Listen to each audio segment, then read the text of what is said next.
Au milieu de la nuit, alors que j'étais en voyage d'affaires à l'étranger, j'ai reçu un appel de mon mari, John. Je veux divorcer. Je me suis figée et j'ai dit, quoi?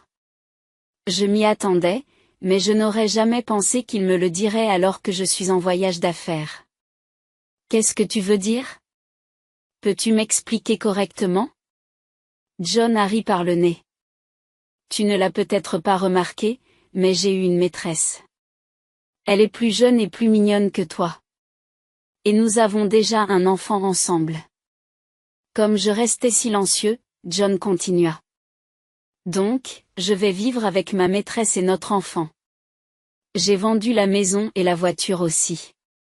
John dit cela fièrement, attendant ma réponse. D'accord, murmura John. John murmura, quoi? Il pensait que j'allais pleurer et perdre la tête? C'est trop naïf. Je m'étais déjà préparé, pour qu'une telle chose ne m'ébranle pas. Quelques jours plus tard, lorsque je suis rentré aux États-Unis, John était là, à moitié fou, à l'aéroport. Je m'appelle Suzanne Nathaniel. Je suis une mère active de 34 ans. J'ai grandi dans une famille américaine typique de la classe moyenne. Depuis l'école primaire, j'ai suivi des cours de conversation anglaise et j'ai adoré apprendre l'anglais. Au collège, j'étais la meilleure de ma classe de français et j'ai même étudié au Canada pendant le lycée. À un moment donné, j'ai rêvé de travailler pour une entreprise internationale, c'est pourquoi je me suis spécialisée dans le commerce à l'université. J'ai étudié à l'étranger pendant mes années d'études et je me suis progressivement rapprochée de mon rêve. Lorsque le moment est venu de chercher un emploi, j'ai travaillé dur. Bien que je n'ai pas été acceptée dans mon premier choix, j'ai reçu une offre de mon deuxième choix, une entreprise internationale. Ma famille était ravie, et ma sœur Kelly m'a dit, tu es formidable. Suzanne. Je suis très fière de toi. Prends soin de toi et continue à bien travailler. J'ai acquiescé et remercié ma famille qui me soutenait. Lorsque j'ai commencé à travailler, le travail était plus exigeant que je ne l'avais imaginé. L'entreprise était bonne, mais la qualité du travail demandé était élevée. Au début de ma vingtaine, je faisais souvent des heures supplémentaires. Cependant, j'avais des patrons et des collègues formidables qui m'ont toujours soutenu, surtout, j'ai trouvé très gratifiant le travail que j'avais toujours voulu faire.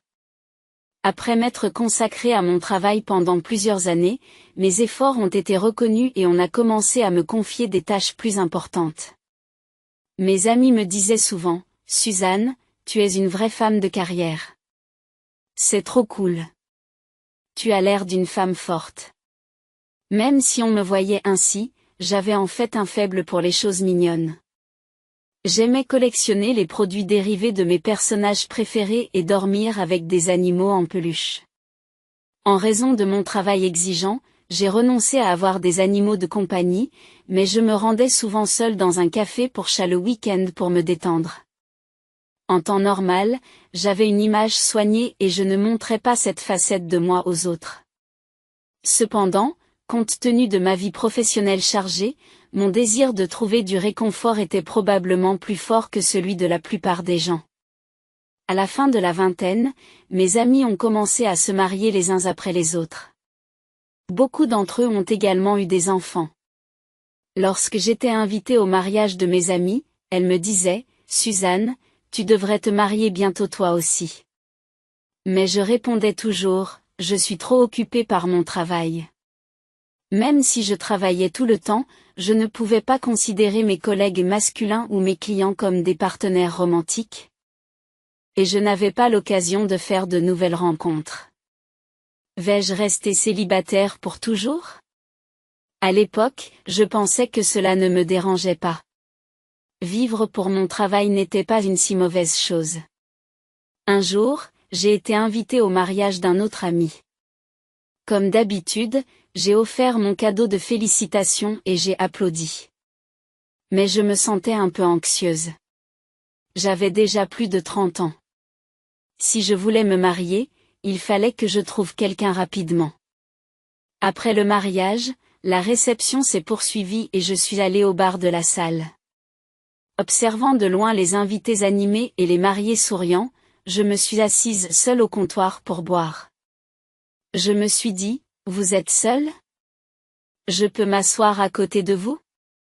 Quelqu'un s'est soudain adressé à moi. J'ai été surpris. La voix ressemblait à celle d'un acteur. Le genre de voix que les gens appellent une belle voix. Bien sûr, ai-je répondu en regardant l'homme qui s'était assis à côté de moi. Il était à peu près de la même taille que moi, ce qui est grand pour une femme, et semblait plus jeune que moi. Son visage ne correspondait pas tout à fait à sa voix. Dans le bon sens du terme. Êtes-vous un invité à ce mariage? Demanda-t-il. Je suis une amie de la mariée, ai-je répondu. Je suis un ami du marié depuis le lycée. Tu veux qu'on prenne un verre ensemble? J'ai acquiescé et j'ai commencé à discuter avec John autour d'un verre.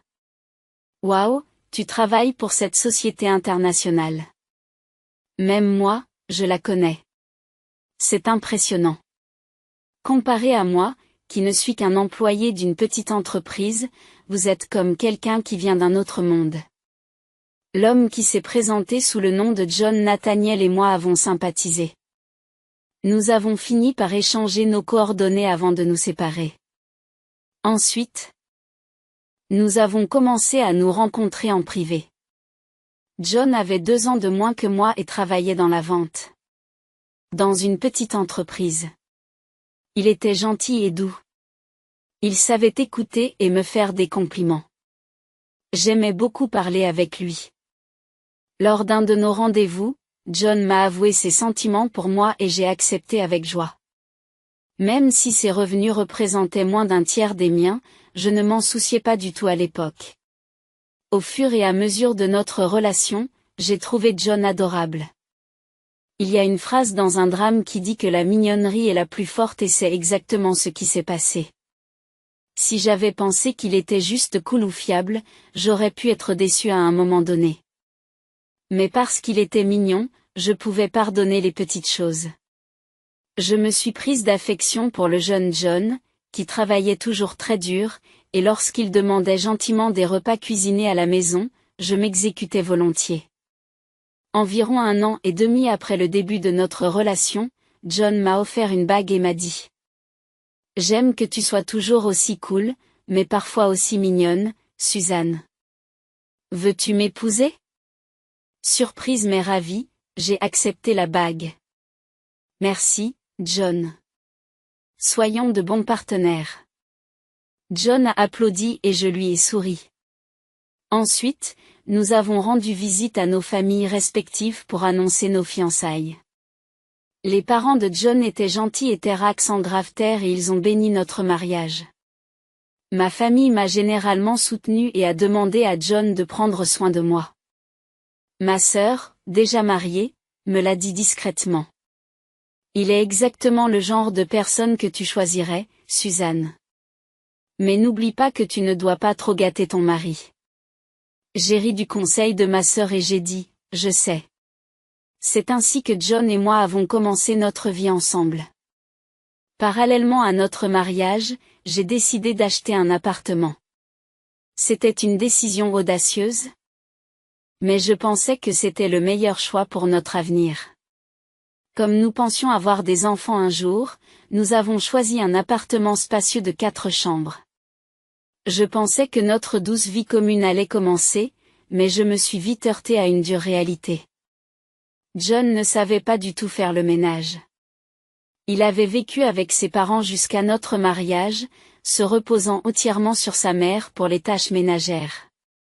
Je lui ai donc dit, John, maintenant que nous sommes mariés, nous devons partager les tâches ménagères. Si tu ne sais pas comment faire, je t'apprendrai. John a froncé les sourcils. Mais nous nous sommes mariés, alors c'est à toi de faire les tâches ménagères, Suzanne.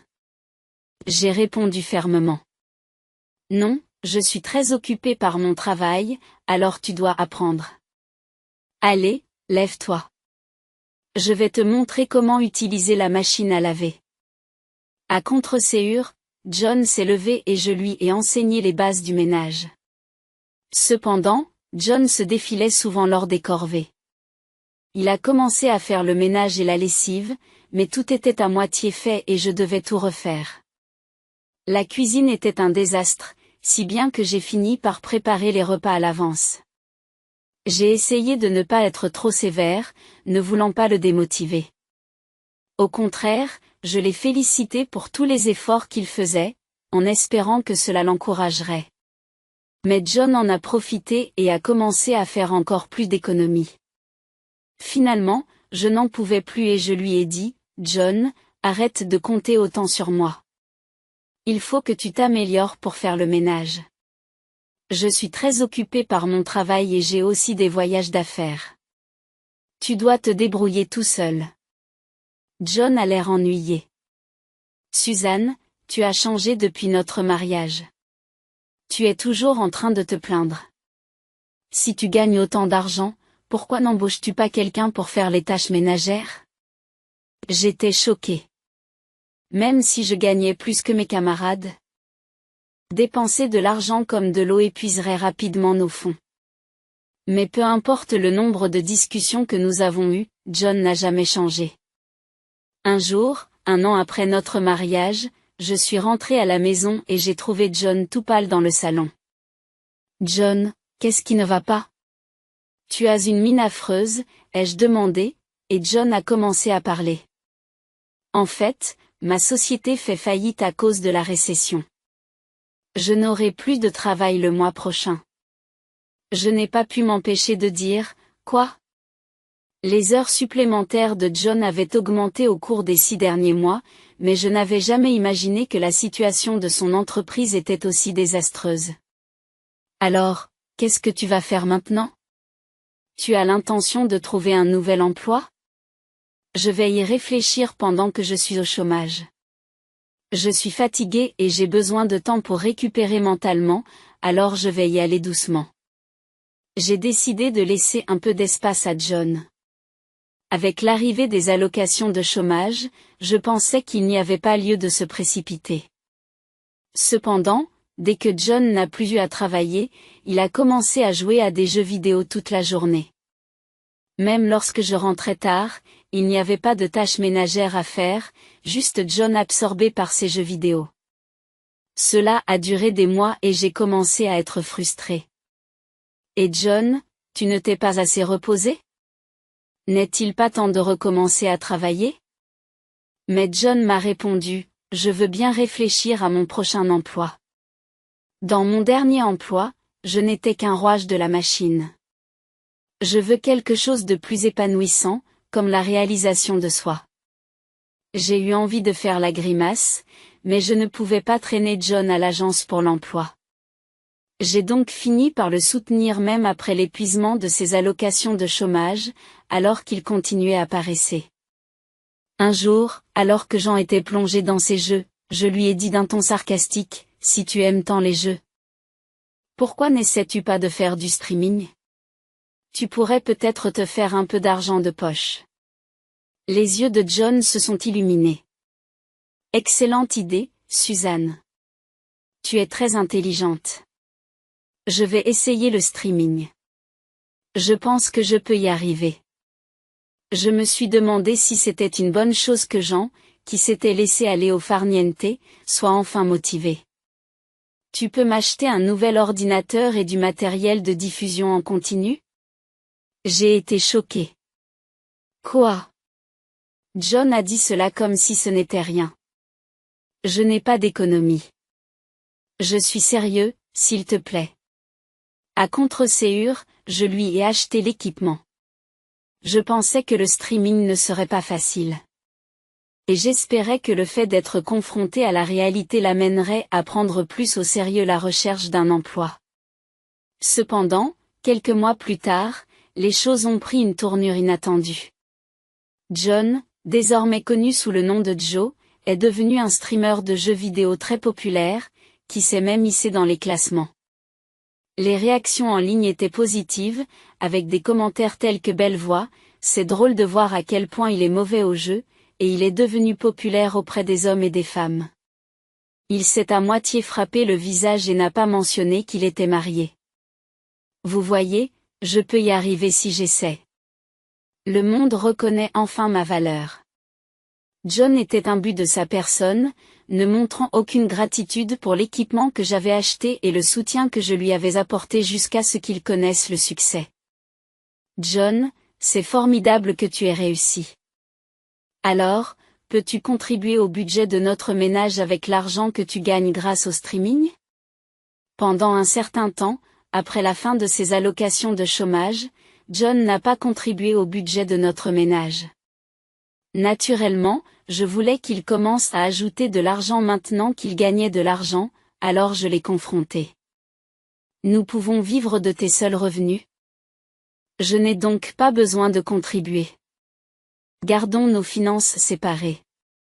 J'étais stupéfaite, mais John a vraiment commencé à garder pour lui tous ses revenus de streaming. À cette époque, John avait perdu toute la sincérité qu'il avait lorsque nous sortions ensemble et était devenu complètement dépendant de moi. C'est à cette époque que j'ai acheté une voiture. J'avais toujours voulu une voiture étrangère, et même si je ne la conduisais que le week-end, elle était comme un trésor pour moi. Et, Suzanne, laisse-moi conduire ta voiture. Un jour, John m'a demandé. Pourquoi? Tu ne fais que du streaming à la maison. Tu n'en as pas besoin pour travailler. Mais John a persisté, nous sommes mariés, alors c'est bon. Finalement, je lui ai remis les clés. Après cela, John a commencé à sortir en semaine lorsque je n'étais pas à la maison. Sa popularité en streaming a grimpé en flèche, et il a gagné de nombreux adeptes en tant que streamer de premier plan. Son mode de vie est devenu plus extravagant, il s'habillait avec des vêtements de marque. J'étais attristée de voir à quel point John avait changé. Mais, pensant que nous étions mariés, j'ai continué à vivre ainsi pendant plusieurs années. Lorsque notre mariage est entré dans sa 4e année, on m'a confié un rôle important au travail, ce qui signifiait davantage de voyages d'affaires à l'étranger. J'étais loin de la maison pendant plusieurs jours, voire 3 semaines. À mon retour, tout ce que j'ai trouvé, c'est que notre maison était en désordre. John était erré dans sa chambre et passait son temps à regarder des vidéos en streaming. Il dépendait encore entièrement de moi pour nos dépenses courantes. Nous n'avions pratiquement aucune conversation en tant que couple, et j'ai commencé à me demander pourquoi j'étais encore mariée à John. J'ai commencé à me préparer à divorcer, en rassemblant les informations et les documents nécessaires. Un jour, je devais partir pour un voyage d'affaires de 2 semaines à l'étranger. Je lui ai dit, John, je pars demain pour un autre voyage à l'étranger, mais il n'a même pas répondu, se contentant de tripoter son téléphone. J'ai pris l'avion et je me suis plongée dans mon travail à destination. Mais 10 jours après le début du voyage, au milieu de la nuit, j'ai reçu un appel de John. Allô, John? Pensez au décalage horaire. C'est le milieu de la nuit ici. Encore à moitié endormi, j'ai dit cela et John a lâché une bombe. Suzanne, je veux divorcer. Je me suis figée et j'ai dit, quoi? Je m'y attendais, mais je n'aurais jamais pensé qu'il le dirait alors que j'étais en voyage d'affaires. Qu'est-ce que tu veux dire? Peux-tu m'expliquer correctement? John ricane. Tu ne l'as peut-être pas remarqué, mais j'ai une maîtresse. Elle est plus jeune et plus mignonne que toi. Et nous avons déjà un enfant ensemble. Comme je restais silencieux, John continua. Je vais donc vivre avec ma maîtresse et notre enfant. J'ai vendu la maison et la voiture. Nous allons divorcer. Il a dit cela fièrement, attendant ma réponse. J'ai simplement dit, d'accord. Quoi? Murmure John. Pensait-il que j'allais pleurer et perdre la tête? C'est trop naïf. Je m'étais déjà préparé, pour que ce genre de choses ne m'ébranle pas. Tu veux divorcer, c'est ça? Je comprends. Il y a des papiers de divorce dans le tiroir du salon. Tu n'as qu'à les déposer. J'ai dit cela calmement, et John, essayant de jouer les durs, a répondu. Tu as déjà préparé les papiers du divorce? Eh bien, c'est plus facile. Alors, au revoir. J'espère que tu vivras une vie misérable, abandonnée par ton mari. J'ai presque ri en répondant. Je me suis presque mise à rire en répondant, d'accord, d'accord. Je vais me rendormir maintenant. Au revoir. Je lui ai raccroché au nez et j'ai bloqué son numéro. Ensuite, j'ai appelé ma sœur Kelly pour lui demander de faire quelque chose pour moi et j'ai dormi profondément jusqu'au matin. Le lendemain, je me suis remis au travail et j'ai travaillé dur jusqu'au dernier jour de mon voyage. Enfin, le jour du retour à la maison est arrivé. Le siège en classe affaires fourni par mon entreprise était confortable et je me suis de nouveau endormi. J'ai bien dormi. Pas de décalage horaire, je peux reprendre ma routine. Je me suis réveillé frais et dispo à l'atterrissage de l'avion, je me suis étiré et je suis descendu de l'avion. J'ai pris mes bagages et je suis sorti du hall. Et, Suzanne. Une silhouette s'est précipitée vers moi. C'était John, l'air affolé. Oh, pourquoi es-tu là? Je ne me souviens pas d'avoir demandé de venir me chercher. John, à moitié fou, a commencé à fulminer. Qu'est-ce que tu as fait? La voiture? La maison? À cause de toi, je vois son état irrationnel, j'ai été interloqué. Je ne comprends pas ce que vous dites. Je peux partir maintenant? Je suis fatigué. Alors que je bâille et tente de passer devant lui, John me bloque le passage. Attends un peu. Écoute-moi. John a crié, alors je me suis arrêté. Je m'explique. D'abord, j'ai déposé les papiers du divorce après notre appel. D'accord. J'ai répondu avec nonchalance, sans même le regarder, en tripotant mon téléphone. Tu m'écoutes? Ensuite, quand je suis retourné à la maison pour rencontrer l'agent immobilier afin de la vendre, il y avait un verrou à l'extérieur et je ne pouvais pas entrer. Je n'arrivais pas à entrer. Alors, j'ai essayé d'aller à l'autre maison, mais il y avait un cadenas sur le pneu de la voiture, comme un antivol, et je ne pouvais pas la conduire. Tu n'as pas répondu à mes appels et tu as bloqué mon numéro. Je soupire. Oui, j'ai bloqué ton numéro. John est devenu rouge et a tapé du pied. Tu as verrouillé la maison et les pneus de la voiture? Comment as-tu fait quand tu étais à l'étranger? J'ai répondu calmement. J'ai demandé à ma sœur de le faire. Les yeux de John s'écarquillent. Quoi? Votre sœur?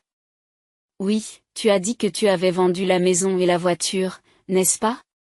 Mais quand ma sœur a vérifié, elles étaient toujours là. Vous avez dû recevoir des devis pour quelque chose et vous avez menti en disant que vous les aviez vendus. Le visage de John est redevenu rouge. C'est vrai, mais j'étais sur le point de les vendre. C'est de ta faute si je n'ai pas pu le faire. Je roule des yeux. Non, tu n'aurais pas pu les vendre de toute façon. La maison et la voiture sont à mon nom et tous les documents nécessaires sont chez ma famille. John avait l'air abasourdi. Pensiez-vous vraiment pouvoir vendre une maison ou une voiture qui n'est pas à votre nom? Bien sûr, le propriétaire légitime doit être vérifié, et il y a de la paperasse à remplir. La bouche de John s'ouvre et se ferme comme un poisson, comme s'il n'avait pas envisagé ce genre de choses. Même lorsque nous étions mariés, tu m'as refilé toute la paperasse. C'est pour ça que tu n'as aucun bon sens, crachai-je. Les yeux de John se sont rétrécis sous l'effet de la colère. Si tu savais que je ne pouvais pas les vendre, pourquoi as-tu verrouillé la maison et la voiture? Je n'ai pas pu entrer dans la maison ni conduire la voiture à cause de toi. J'ai soupiré et j'ai répondu. Qui voudrait laisser son conjoint infidèle entrer dans une maison à son nom? Même chose pour la voiture. Elle est à mon nom, alors je l'ai mise sous clé pour des raisons de sécurité. John m'a regardé avec des yeux injectés de sang. Qu'est-ce que c'est? Ce regard. Tu crois que tu as le droit d'être en colère parce que tu n'as pas pu vendre mes affaires? Tu es tellement désagréable. C'est ce que je détestais chez toi. Faire comme si tu pouvais tout faire toute seule, être arrogante pour une femme. J'ai répondu calmement, oh, vraiment? Alors tu n'aurais pas dû m'épouser. John ricane. C'était évidemment à cause de ton argent. Travailler dans cette société internationale et gagner beaucoup d'argent. C'était le seul avantage de t'épouser. Il était clair que John essayait de me blesser. Mais cela ne m'a pas affecté du tout. Quand j'y pense, je n'ai eu aucun avantage à t'épouser. John est devenu encore plus agité. Pourquoi es-tu si hautain et si puissant? Je vais te larguer. Je vais te larguer. Ma maîtresse est 100 fois plus mignonne et elle a même eu un enfant. Ça ne te rend pas jaloux? Ma maîtresse est bien meilleure que toi en tant que femme. Je n'ai pas pu m'empêcher de glousser. Mieux que moi, hein? John s'est fâché. C'est quoi ce bordel? J'ai sorti une photo de mon sac. Tu parles de cette femme? Lily Carter? La photo montrait une jolie femme d'une vingtaine d'années. Les yeux de John s'écarquillent sous le choc. Tu savais pour Lily? J'ai souri et j'ai dit, tu n'étais pas le seul à vouloir divorcer. J'ai aussi rassemblé des preuves. Tu as été tellement négligent. Tu savais que la caméra du tableau de bord de la voiture enregistrait l'intérieur de la voiture? John est devenu pâle, mais j'ai continué. La caméra a enregistré les moments où tu l'as rencontré, donc c'était facile. J'ai engagé un détective pour obtenir les preuves. L'identification de votre maîtresse a été rapide. J'ai été surpris qu'elle soit déjà enceinte. John était abasourdi, mais il a rapidement retrouvé son calme. Ne lui faites rien. Elle a du mal à se remettre de l'accouchement, elle est jeune et n'a pas d'argent. De plus, elle ne savait même pas que j'étais mariée. J'ai exagéré un regard compatissant. Tu la défends tellement. Tu aimes vraiment Lily, n'est-ce pas? Bien sûr. Elle est pure et douce. Elle est mon âme sœur. Je la protégerai, elle est notre enfant. John a déclaré cela en soufflant. Et j'ai fait défiler une vidéo devant lui. C'était la vidéo de la caméra du tableau de bord de ma voiture. On y voyait John au volant de ma voiture, avec une Lily enceinte assise à côté de lui. Merci de m'avoir emmené faire un tour aujourd'hui, Joe. La nourriture était excellente aussi, dit Lily d'une voix douce, et John sourit. John sourit. Lily, tu es si polie. Tu es une fille bien. J'ai hâte de t'épouser. Lily fait la moue. Lily fait la moue. Dépêche-toi de divorcer de cette vieille sorcière et de devenir mon mari. Notre bébé va bientôt naître. Attends encore un peu. Je m'occuperai de tout pendant qu'elle sera en voyage d'affaires à l'étranger. Ensuite, nous vivrons heureux tous les trois. Nous pourrons aussi profiter de l'argent de la vente de la maison et de la voiture. J'ai arrêté la vidéo et j'ai dit, Lily sait que vous êtes mariés, n'est-ce pas? John est devenu tout pâle. J'ai décidé de lâcher une autre bombe. Pure, hein? Qu'est-ce que ça veut dire? John s'est écrié, où veux-tu en venir? Voici le résultat de l'enquête sur Lily. Regardez bien. J'ai éparpillé plusieurs photos sur le sol, et à mesure que j'en les regardais, son visage devenait de plus en plus pâle. Qu'est-ce que c'est que ça? Qui sont ces hommes? Les photos montraient Lily en compagnie de plusieurs hommes. Entrant dans des hôtels, bras dessus, bras dessous. Et même en train de se faire examiner chez un gynécologue par un homme qui n'est pas John. C'est la vraie nature de Lily. Elle a ciblé des streamers populaires et s'est impliquée avec eux. Tu as dû commencer de la même façon, n'est-ce pas? John est resté sans voix, fixant les photos avec stupeur. Il est tombé à genoux, serrant les photos de Lily avec étonnement. J'ai pris la parole avec un semblant de sympathie dans la voix. Tu es quelqu'un d'autre? Tu élèves un enfant dont tu ne connais même pas le père. John a marmonné comme un disque rayé. Lily a dit que ce n'était que moi. Ce n'est pas possible. Je l'ai regardé sans aucune expression. Le voyant comme une coquille vide, j'ai pris la parole. Je peux partir maintenant? Nous sommes des étrangers maintenant, n'est-ce pas? Il n'y a plus rien à discuter. John est revenu à la réalité et m'a crié dessus. Si tu ne m'avais pas montré ça, j'aurais pu être heureuse. Comment as-tu pu être aussi cruel? Tu m'as fait perdre la foi en tout. Je roule des yeux. Je ne sais pas de quoi tu parles. Est-ce que tu comprends au moins ce que tu dis? Peu importe. Même si je divorce et que je romps avec Lily, je serai toujours heureux. J'ai plus de 2 millions de followers en tant que streamer, et je gagne plus d'argent que toi maintenant. Dommage pour toi, tu perds un streamer célèbre comme Marie. C'est bien fait pour toi. J'ai souri gentiment et j'ai dit, pourquoi ne regardes-tu pas ton téléphone?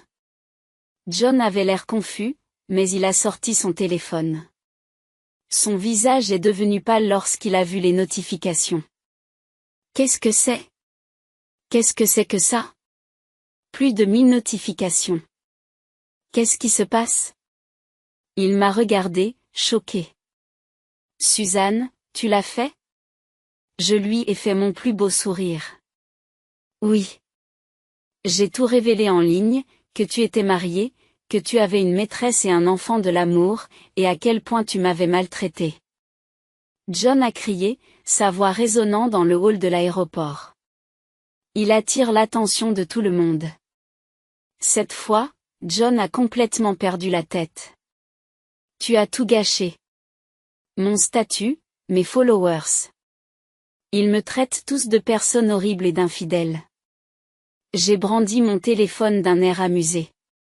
Au fait, toute cette scène est diffusée en direct. Plus d'1 million de téléspectateurs regardent. John a essayé de m'arracher le téléphone. Mais il était trop tard. Ses paroles horribles et son effondrement avaient déjà été diffusés dans le monde entier. John s'est effondré sur le sol du hall de l'aéroport, se débattant dans tous les sens, tandis que je passais légèrement devant lui et me dirigeais vers la station de taxi. Plus tard, John est devenu le centre d'un énorme scandale en ligne. À l'origine, John avait l'image d'un bel homme célibataire avec une belle voix, un peu maladroit, mais avec une bonne personnalité, et il avait de nombreuses fans féminines. Mais lorsqu'il a été révélé qu'il était marié, ses fans féminines se sont senties trahies. De plus, lorsqu'elles ont découvert qu'il avait une maîtresse et un enfant, ses fans masculins l'ont également critiqué pour sa malhonnêteté, ce qui a provoqué encore plus de réactions négatives. John a caché qu'il était marié, qu'il avait une maîtresse et un enfant, et qu'il avait trahi sa femme. Pour ne rien arranger, l'enfant de la maîtresse n'est peut-être même pas le sien. La situation scandaleuse de John est devenue une source d'amusement pour des gens qui ne le connaissaient même pas auparavant, faisant de lui le punching ball de l'Internet. John a publié des excuses sur les médias sociaux, mais les réactions négatives n'ont pas diminué, et le nombre de ses abonnés a continué à baisser jusqu'à ce qu'ils doivent cesser ses activités. Un jour, peu de temps après, je suis sorti de mon bureau après le travail et John m'attendait. Il m'a supplié en pleurant. Je ne peux plus streamer ni même marcher dehors. Suzanne, aide-moi. La seule personne que j'aime vraiment, c'est toi. Recommençons à zéro en tant que couple marié. Au plaidoyer délirant de John, j'ai répondu. Si vous continuez à me déranger, j'appelle la police. Je n'ai pas revu John depuis. J'ai appris par la rumeur que l'enfant de Lily n'était pas celui de John. Après de nombreuses péripéties, John et Lily ont rompu. J'ai demandé sans pitié une pension alimentaire à chacun d'entre eux. John a payé avec le peu d'économies qu'il avait, et Lily a demandé à ses parents de couvrir sa part. Lily, qui a été rejetée par le vrai père de son enfant, est maintenant de retour avec ses parents sévères pour élever l'enfant. J'espère que cet enfant innocent grandira bien.